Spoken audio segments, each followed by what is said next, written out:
Good morning, everyone. This is Diane here at Plant Based Dallas, and I'm taking you out to my sanctuary, my backyard garden here in the middle of Dallas. And yes, it is possible to grow your own food. I love coming out here early in the morning and digging in the dirt. What I wanted to show you especially is my two keyhole gardens that Pat and I built. This was our first one. It looks a little janky, but serves its purpose. The reason it's called a keyhole is because it's a circle with a piece of pie cut out in it. That's our older one, and it's prolific right now. Here's our newest one, and you have a 6-foot diameter circle, and you put a cage with fine heavy-duty metal that doesn't bend for your compost, and this goes all the way down to the bottom, and you know this is really heavy duty.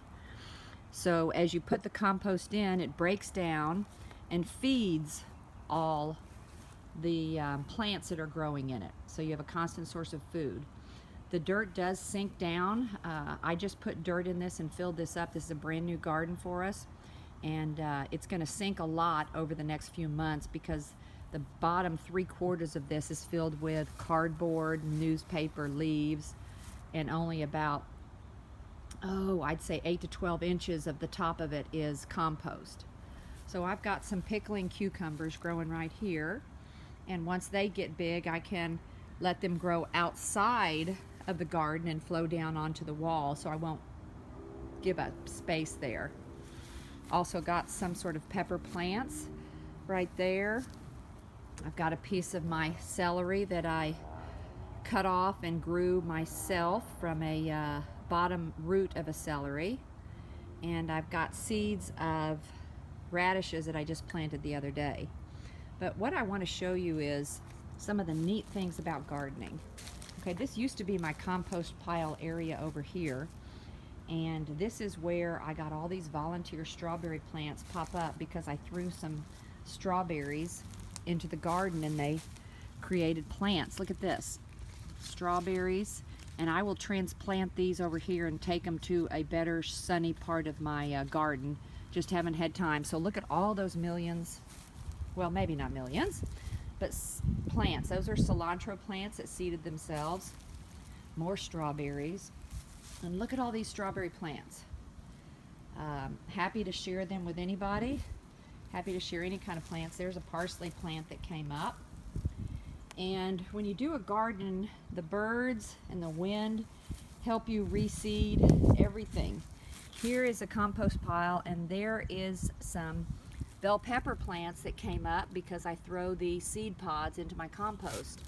So I will try and come out here and put these into individual pots and either give them to friends or find someplace in my landscaping. I don't know whether these are red bell, green bell, poblano, jalapeno.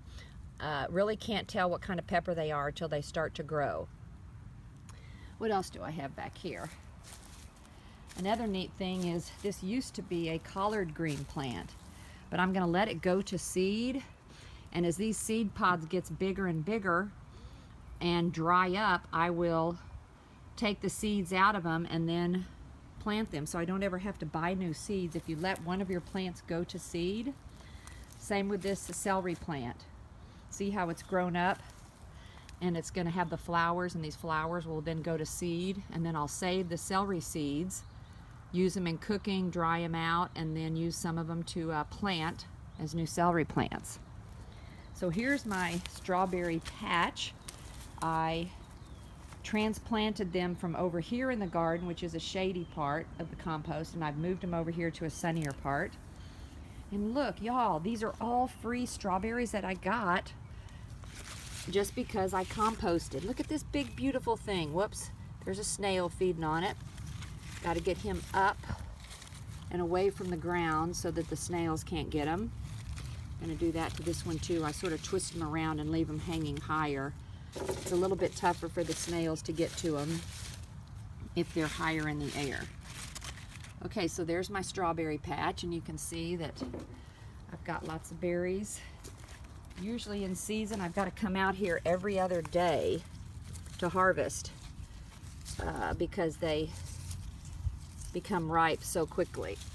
And I'll put these up here. Actually, I haven't had any problems with the birds, which is unbelievable. Look at that beauty.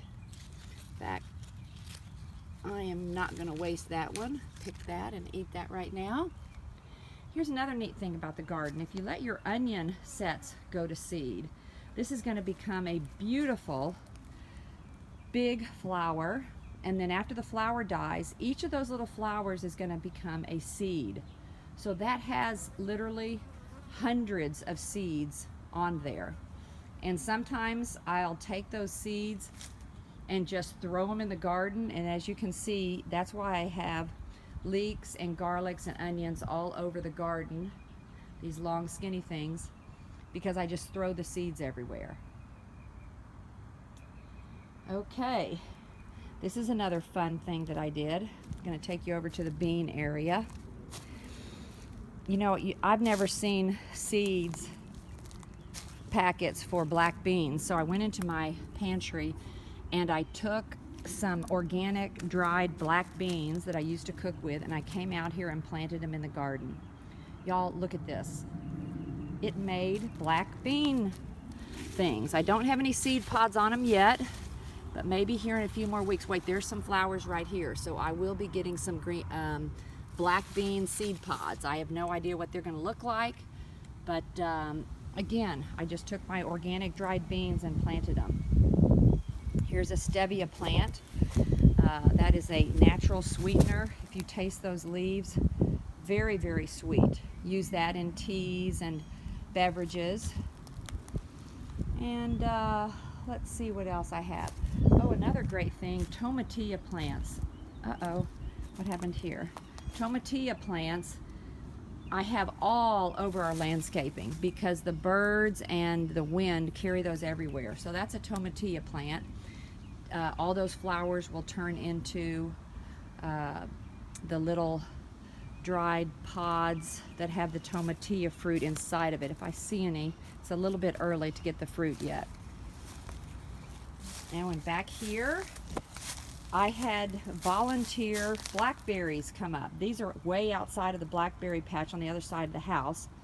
So I've transplanted the ones that come up in the middle of our yard and put them back here to start another berry patch.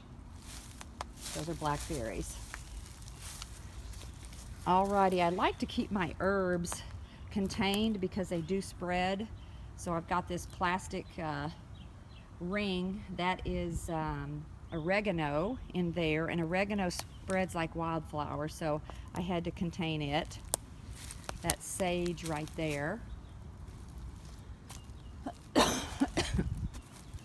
Here's my older keyhole garden, and I have lots of broccoli. I've already harvested the main heads, but if you pick them off, these broccoli leaves are great. We just cut these up and use these as greens. So I'll cut them up, and whenever something calls for greens, I'll saute broccoli leaves. Got some Swiss chard growing here, more Swiss chard, and then I've got some beets down here. See if we can see those. Yep, you see the beets. All this in Dallas, Texas, y'all. This is so exciting. Okay, here's something else fun. I don't know if it's gonna work, but I cut the top off of some pineapples and put them in the dirt, and look, I'm growing a pineapple. I have no idea if it will grow fast enough to be able to make a fruit, but I'm trying. What the hey. Alrighty, what else do we have here? I've got some spearmint. I've got some thyme. I've got some lemon balm. And I have some regular mint. Definitely you want to contain your regular mint in a container because it spreads also like wildflower. And let's see, what kind of beans are these? Oh, these are black-eyed peas. This area does not get a whole lot of sun, so we'll see how well these do. And back there is my one of my cucumber plants. I'm trying to see if I see any cucumbers. Oh, there's some little bitty ones started right there. Okay, now got a bunch of tomato plants, all different kinds in different areas. You can never have enough tomatoes. Now, here's what looks like a monster of a plant. This was some sort of green. I'm not sure, maybe some sort of red lettuce. Can you see the red right there? And I've let it go to seed and flower and bloom. So I'm going to, after these flower and produce seed pods, and I'm going to save those as well. Then I'll cut it down and put the whole thing into the compost. Okay, here's a bunch of pepper plants that I have planted. Again, these were volunteers that came up in my garden, so I have no idea what kind of peppers these are. We'll find out as they get bigger. Okay, and more different kinds of green beans. I just harvested a bunch of green beans, and see if I can see any on here. See, there's one right there. I just pick them as I need them and keep them in the fridge, and we throw them into everything. I'll blanch them, and so that they're sort of cooked, and throw them into any of our bowls. More pepper plants. Y'all, I can't let anything die, so every time I get a new little plant, I've got to pot it and put it somewhere. So again, if you'll contact me, I'm happy to share plants. I would love for everyone to have their own garden. It's so wonderful. Look at this strawberry I'm still holding. That is a pure organic strawberry, and it's just so neat to eat the food that you grow. Okay, I do want to take you over to my berry patch because Pat and I go berry picking every day after work. It's sort of our little, here's my peach tree that was loaded with peaches. Y'all saw all those pictures that I did of that. And here's all my fruit trees, tropical trees that we have to put up in a greenhouse every year. I've got a lime tree, several lime trees.